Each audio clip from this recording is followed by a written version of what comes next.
Well, I think the day of naming is such an important milestone in which to reflect on the journey that has finally reached this point. I mean, I'm enormously proud as a naval officer to have been part of this journey and part of this project. It's a reflection of a massive effort by an astonishingly large number of people. In the service, of course, the Navy and the Air Force, but also civil servants, industrialists, ship designers, technologists, all of whom have taken us on this 20-year journey. The flight deck area and the size of the ship provides a real impact on the world stage. It's 65,000 tonnes of British sovereign territory that can deliver a wealth of power to protect the nation's interests around the world. HMS Queen Elizabeth will be the centrepiece of Defence's joint approach to warfare. The air group of Lightning II jets, which will operate from her 4-acre deck, will be a mix of Royal Navy and Royal Air Force aircraft and pilots. These 5th-generation jets are Premier League. They are not so much a step change as a revolutionary leap in capability. The ship's company is no bigger than it is on a CVS, but we've got 3 times the real estate. The automation, the remote sensing, the remote viewing, all of these systems now are designed to make this a much more efficient ship for people to operate in. Technology is more advanced than it was in previous years, so we're able to exploit that technology to make this ship much more effective. The ship does that by lifts, by these automated magazines, by a really clever, highly mechanised weapon handling system for prepping weapons for the aircraft.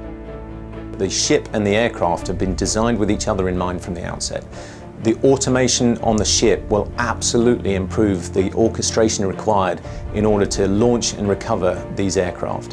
And whether it's taking off using the enormous power of that engine and afterburner, or even a short takeoff, which is amazing to watch, it's a fantastic capability. With the convergence of technologies in F35, the range of sensors, the weaponry, the inbuilt stealth technology, and the ability to be able to downlink real-time information to a Queen Elizabeth class carrier or to land-based facilities puts UK defence at the leading edge of technology into the future.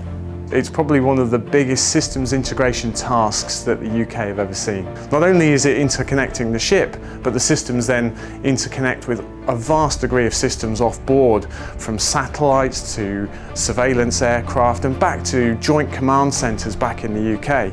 As well as military flexibility, HMS Queen Elizabeth and her embarked forces provide political and diplomatic choice. In disaster relief operations, she can be placed close in to offer help in rebuilding shattered lives. In times of crisis and tension, she can offer a visible, coercive presence or position out of sight, a flexible means of escalating or de-escalating as the national or international will dictates. These carriers are not just fast jet aircraft carriers. They have the ability to carry large numbers of helicopters, including the Royal Air Force's Chinook. And with those aircraft alongside the Army's Apache, we will have the ability to mount raids far into enemy territory anywhere in the world. The Army Air Corps are very much excited about operating from the new carriers, both in terms of our Lynx Wildcat and also the helicopter I fly, which is the Apache.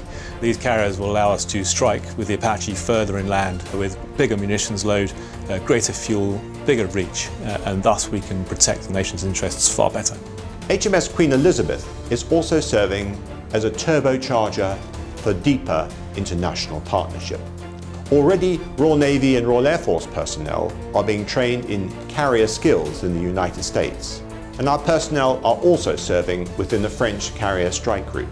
It's laying strong foundations with our key strategic partners as we look to share responsibilities in the years which lie ahead. I think there's an absolute paradigm shift in what defence is able to do with this ship.